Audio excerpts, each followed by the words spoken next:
Block स्तरीय राजीव, नमस्कार। आप देख रहे हैं इंडिया न्यूज राजस्थान। मैं हूं आपके साथ में ऋतु तोमर। पिंक सिटी 360 की शुरुआत करेंगे, रुख करेंगे खबरों की तरफ। ब्लॉक स्तरीय राजीव गांधी ग्रामीण ओलंपिक खेल प्रतियोगिता का अवलोकन करने के लिए मुख्यमंत्री अशोक गहलोत दूदू पहुंचे। दूदू विधायक बाबूलाल नागर ने बताया कि खेल प्रतियोगिता का अवलोकन करने के साथ ही विकास कार्यों का शिलान्यास और लोकार्पण भी किया। इस दौरान मुख्यमंत्री बजट घोषणाओं में सीएम ने 60 ग्राम पंचायतों के हर घर में पेयजल के नल की व्यवस्था करने के लिए 330 करोड़ रुपए और सूरजपुरा से सांभर वाया दूदू मुख्य लाइन के लिए 265 करोड़ रुपए की राशि की स्वीकृति की। इसके अलावा कई नवीन भवन निर्माण के लिए कुल 81 करोड़ 86 लाख की वित्तीय स्वीकृति दी है। वहीं कार्यक्रम में अन्य बड़ी सौगातें भी दी हैं। बता दें कि इस अवसर पर चिकित्सा मंत्री प्रसादी लाल मीणा, मंत्री राजेंद्र प्रसाद यादव सहित अनेक मंत्रियों व विधायकों जनप्रतिनिधियों ने सभा स्थल पर सभा को संबोधित किया। इस भावना के साथ में हम लोगों ने इन मैचों का आयोजन किया और आप अभी 30 लाख लोगों ने नाम लिखाया है। जो खिलाड़ी हैं 30 लाख है। बाबूलाल शायद 30,000 बोल भी करते हैं। 30 लाख खिलाड़ी, 10 लाख महिलाएं उसमें थी, सभी उम्र की खिलाड़ी, सभी उम्र के 10 साल लगा करके 60, 70, 80 तक और 2.25 लाख टीमें बनी हैं। आप सोचिएगा, इतना बड़ा आयोजन हो गया है। बहुत ही ऐसा माहौल गांव-गांव में है। हमने तो 40 करोड़ रुपए खर्च किए, मान लीजिए सैंक्शन किए थे मैंने 40 करोड़ रुपए, पर मैं कह सकता हूँ दावे के साथ में उससे अधिक पैसा खर्च हुआ है। गांव में भामाशाहों ने, गांव वालों ने, कोई दूध पिला रहा है बच्चों को, कोई खाना खिला रहा है, कोई रहने का इंतजाम कर रहा है।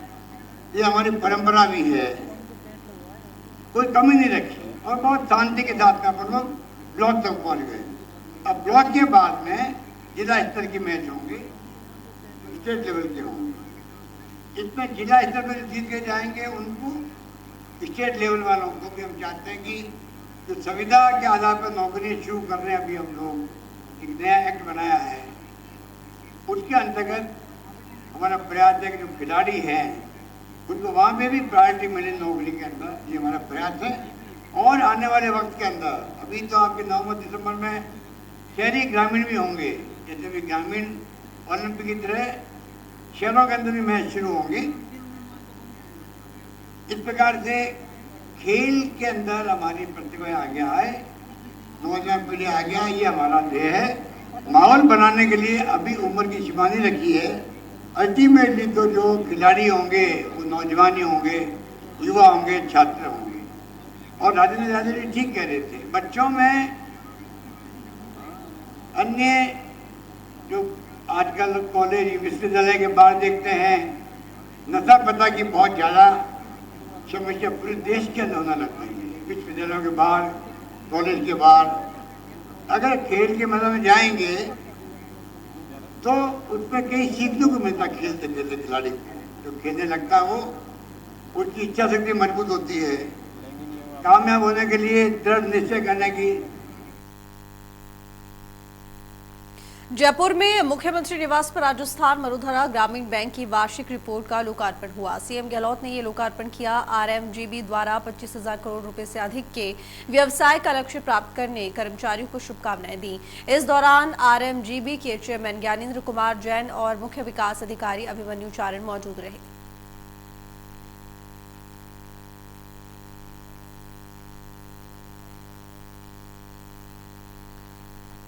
जयपुर में बीजेपी प्रदेश अध्यक्ष सतीश पुनिया ने मुख्यमंत्री अशोक गहलोत के दूदू दौरे को लेकर बयान दिया है। उन्होंने कहा है कि मैंने ये वीडियो देखा, इसका मतलब साफ है कि कांग्रेस पार्टी के भीतर नारों को लेकर भी दहशत है और हालात जो बने हुए हैं कि दूसरे नारे बर्दाश्त नहीं होंगे। उन्होंने कहा कि पार्टी के अंदर की कमी ही कांग्रेस पार्टी में बौखलाहट है। वहीं पुनिया ने कहा है कि हम 2023 चुनाव के लिए पूरी तरह से तैयार है। लगता है कि राजनीति में मतभेद हो सकते हैं, वैचारिक मतभेद हो सकते हैं, लेकिन इस तरीके से कम राजनीति की संस्कृति को विकृत नहीं किया जा सकता। यहाँ पर अभिव्यक्ति की आज़ादी, अपनी बात को कहने का सबको हक है और राजनीति में अनेक पक्ष अलग अलग विपरीत होते हुए भी, मतभेद होते हुए भी और इस राजनीति में सद्भाव की और संस्कृति की राजनीति भी लोग करते रहे हैं।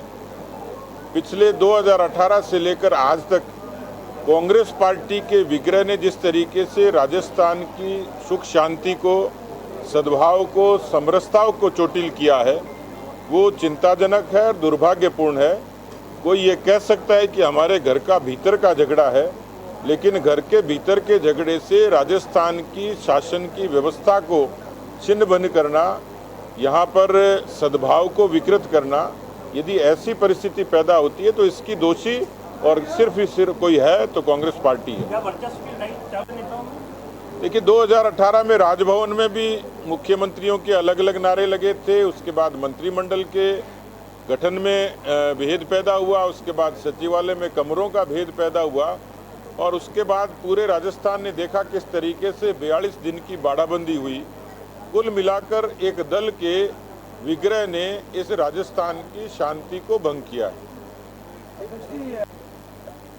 देखिए भारतीय जनता पार्टी परसेप्शन पर यकीन तो करती है, लेकिन जो जनाक्रोश है वो भी लगातार जनता जिसको पुष्ट कर रही है। लेकिन भारतीय जनता पार्टी 2023 के लिए अपनी ताकत के पूरे बूते पर पूरे तरीके से मुस्तैद है और उसका नतीजा है कि 52,000 बूथों में से 47,000 बूथ तक पार्टी नीचे तक धरातल तक पहुंची है। जिस तरीके से केंद्रीय नेताओं के लगातार प्रवास हुए हैं, कार्यक्रमों की रचना हुई है और उसमें जो रिस्पॉन्स पब्लिक का और कार्यकर्ताओं का मिला है, अमित शाह जी की मारवाड़ के दौरे के बाद, क्योंकि एक बहुत दूर दराज तक भी सीमावर्ती क्षेत्र के भी हजारों की संख्या में लोग आए जिन्होंने भारतीय जनता पार्टी को 2023 में बहुमत की सरकार के साथ जिताने का संकल्प लिया। उस विजय संकल्प सम्मेलन से भारतीय जनता पार्टी के एक किस्म से चुनावी यात्रा का आगाज हो गया और मुझे पूरा भरोसा है कि जिस तरीके से राजस्थान की जनता आक्रोशित है और भारतीय जनता पार्टी का कार्यकर्ता उत्साहित है, ये सब कारक बीजेपी को विजय।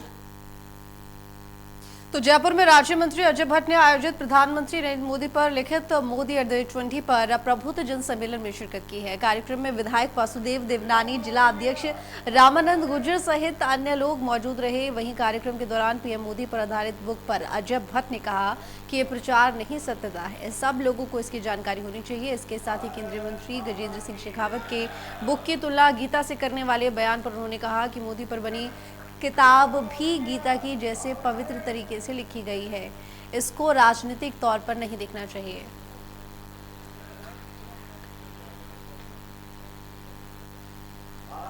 देखिए, गीता बहुत पवित्र बुक है और जो लोगों ने लिखा है उनका उद्देश्य भी बहुत पवित्र है। कोई पॉलिटिकली मोटिवेटेड नहीं है, उसमें बहुत पवित्रता से लिखा है।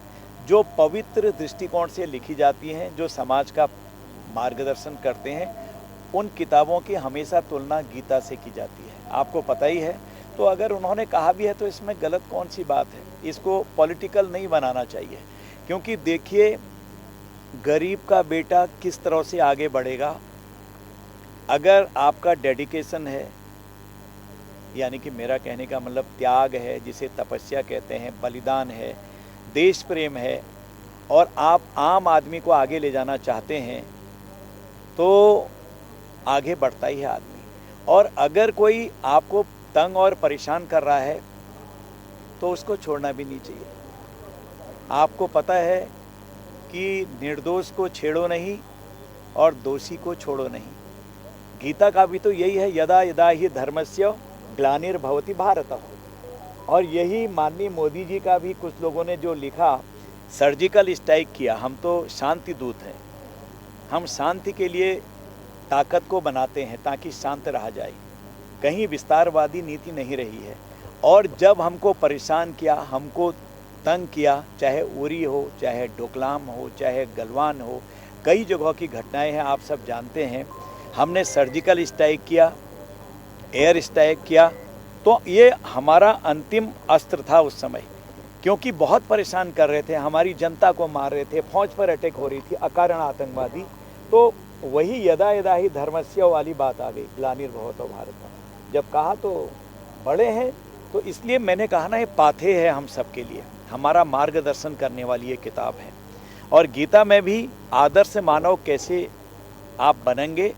और थीम क्या है, जैसे रामायण में कहा है सठ सन विनय कुटिल सन प्रीति, रामायण में कहा है ना सठे साठ्यम समाचरित। हम तो उस देश के हैं कि जहाँ इन बिंदुओं पर हम इस माइथोलॉजी पर चलते हैं। तो इसलिए मेरा कहना यह है, अगर गजेंद्र सिंह जी ने कोई बात कही है तो उसको अन्यथा नहीं लेना चाहिए, उसके भाव को ग्रहण करना चाहिए। उनका भाव बहुत पवित्र है। जयपुर में आज शहीद स्मारक पर कंप्यूटर अनुदेशक संघर्ष समिति के बैनर तले और राजस्थान बेरोजगार एकीकृत महासंघ प्रदेश अध्यक्ष उपेन्द्र यादव के नेतृत्व में प्रदर्शन किया जा रहा है। बता दें कि 3 प्रमुख मांगों को लेकर बेरोजगारों का धरना प्रदर्शन चल रहा है। एक ही सपना,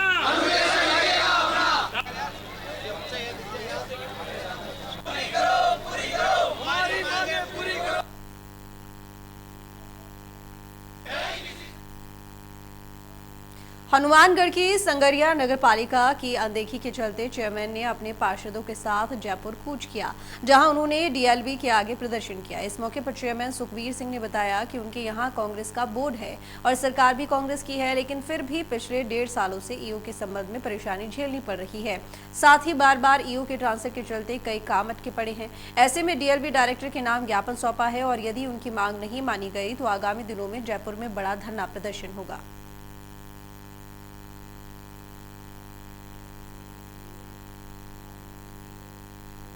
मैं सुखबीर सिंह नगरपालिका का चेयरमैन संगरिया का, और हमारे साथ सभी पार्षद आज विशेष तौर पे डीएलबी को घेरने के लिए, वहाँ रोष प्रदर्शन करने के लिए आज संगरिया से चल के हम लोग आए हैं।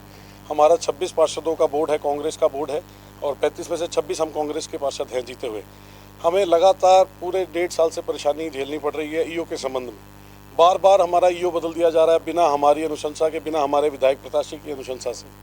अब हमें ये पता नहीं है क्यों ये हमारे साथ किया जा रहा है डीएलबी द्वारा, लेकिन आज हम डीएलबी से रोष प्रदर्शन किया है हमने। अभी भी हमारा 4 महीने से ईओ नहीं है मौके पर।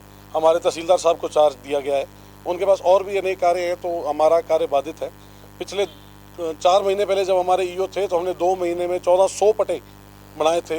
हमारे यशस्वी मुख्यमंत्री जी ने जो प्रशासन सहयोग संघ अभियान बनाया है, जन जन तक, आम जन तक जो उन्होंने योजनाओं बनाई और उनको लाभ देने की जो कोशिश कर रहे हैं, उन योजनाओं को और उन लाभ को ये बाधित कर रहे हैं डीएलबी, और उन आम जन तक वो लाभ पहुंचने नहीं दे रहे हैं। तो ये इनकी मंशा शायद सरकार रिपीट ना हो ये है, लेकिन हमारी मंशा ये है भी सरकार रिपीट हो, कांग्रेस सरकार दोबारा आए, और हम हर एक व्यक्ति को इस योजनाओं का और प्रशासन सहयोग संघ अभियान का लाभ देना चाहते हैं। इसलिए हम स्थायी ईओ की मांग की है। हम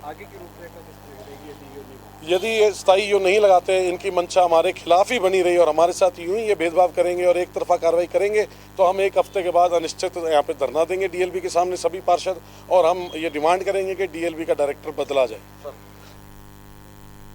तो चाकसू में डीएपी यूरिया खाद के साथ मिनी किट जबरदस्ती देने का आरोप लगा है। इसके चलते ग्रामीण किसानों ने छादेल स्थित सहकारी सेवा समिति खाद भंडार गोदाम पर ताला जड़ दिया है। ग्रामीण किसानों ने आरोप लगाया है कि जबरन अतिरिक्त राशि वसूलकर मिनी कीटनाशक थमाया जा रहा है, जबकि डीएपी यूरिया खाद के 2 कट्टों की कीमत 2700 रुपये वसूल रहे हैं। और वहीं घटना की सूचना के बाद मौके पर पहुंची चाकसू पुलिस ने खाद भंडार गोदाम का ताला खुलवाया। फिलहाल पुलिस मामले की जाँच पड़ताल कर रही है।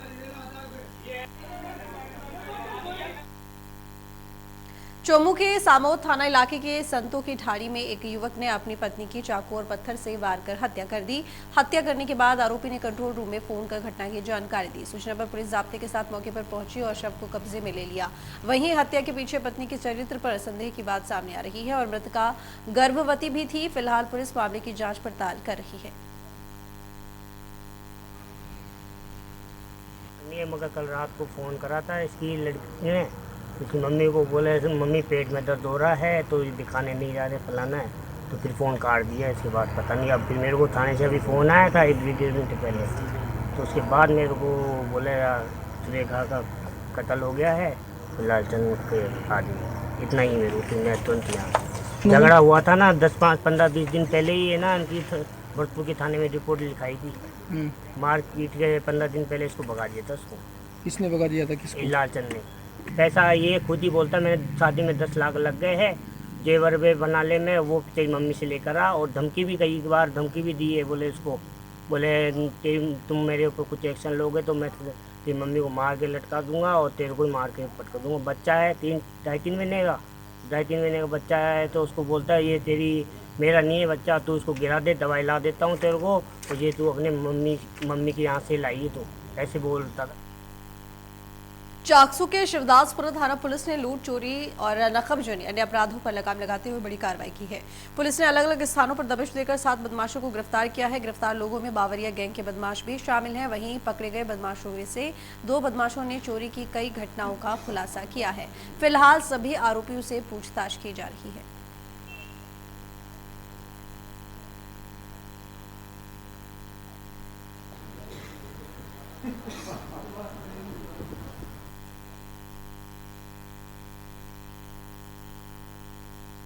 जयपुर में मंत्री अशोक चांदना ने विधायक सचिन पायलट पर फिर हमला बोला है। उन्होंने कहा है कि कार्यक्रम में सचिन पायलट के नाम से ही लोग हुड़दंग कर रहे थे।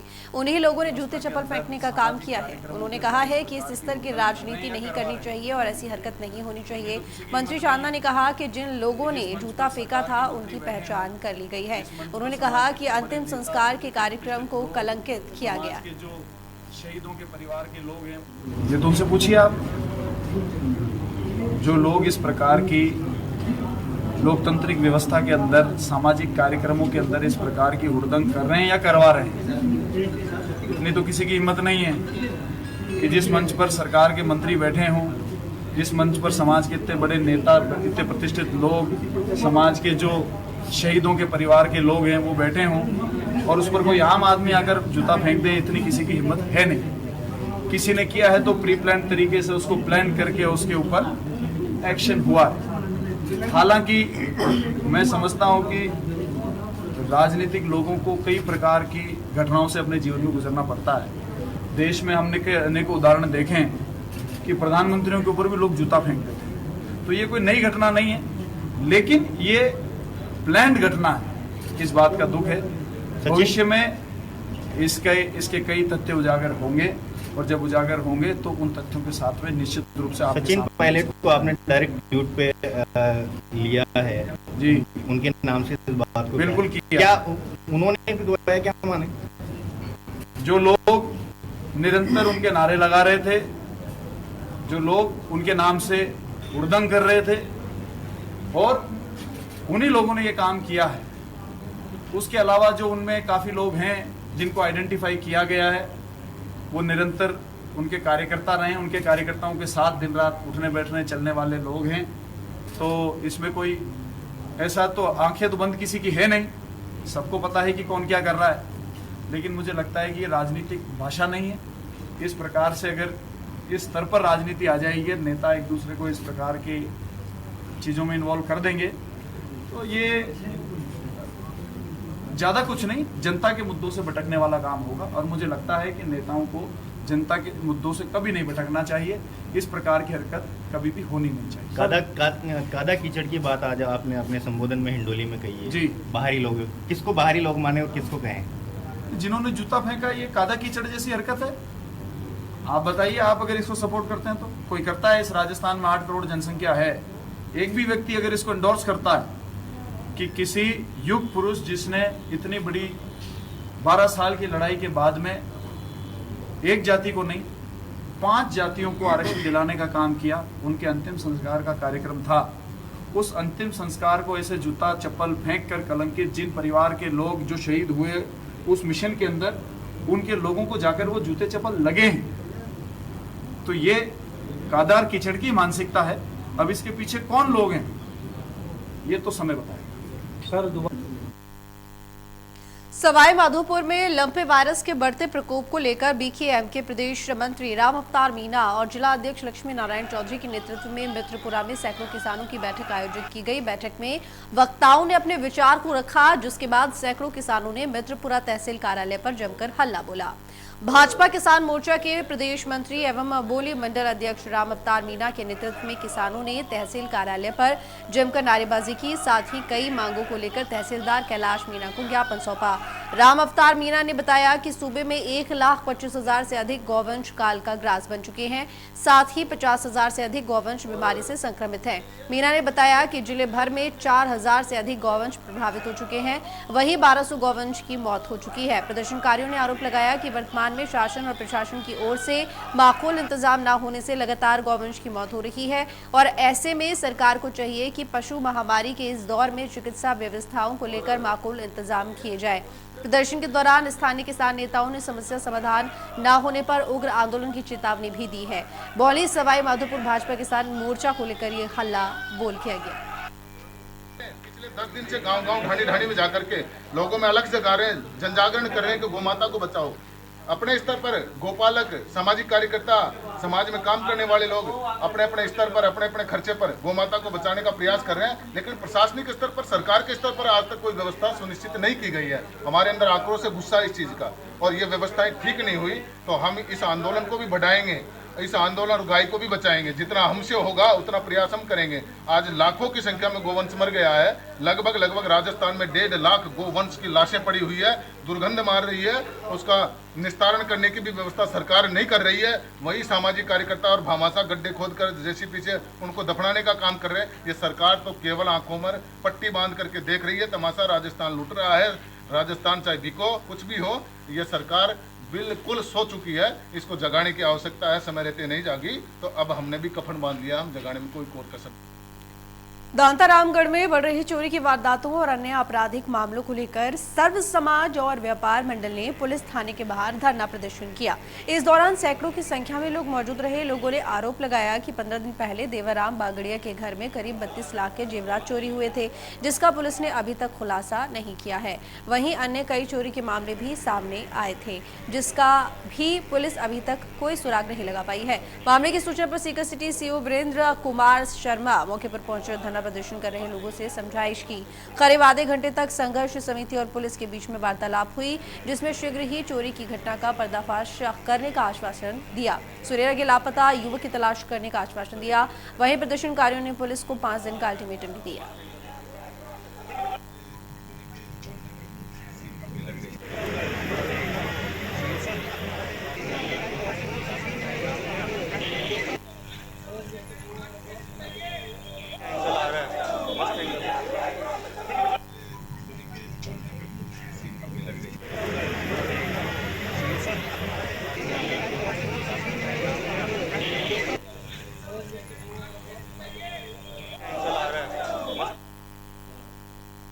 तो फिलहाल इस बुलेटिन में इतना ही। देखते रहिए इंडिया न्यूज राजस्थान।